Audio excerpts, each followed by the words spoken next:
The title of this mini podcast is Sensory Acuity. It's been my experience that many folks have no clue when they, quote, lose the room. That means they continue talking but don't notice that anyone's not listening.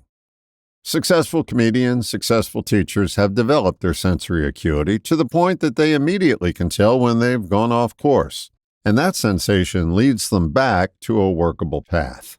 Sad to say, some folks will throw up on you if you let them. That means their only purpose is to say what they want without any idea that their spewings are alienating you. You've got to interrupt them or you're in for a long, smelly encounter. Like most flaws, it's easier to spot them in others than it is to notice them in ourselves. Here's a suggestion. Start noticing how you're being received. We can all imagine the guy at work in the break room telling an off-color joke to someone, not noticing that there are others within earshot who may be offended.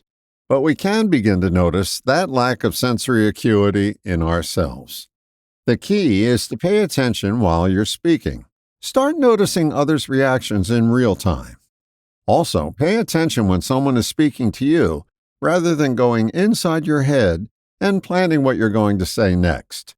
That practice is at the top of the list of communication killers. There's a very successful self-help author who is the worst professional speaker I've ever seen. He's intent on getting his message out, but isn't getting the message that half the room has disengaged. That's lack of sensory acuity. Good thing he writes well. His attention was completely on himself. It never came out to see what others were up to.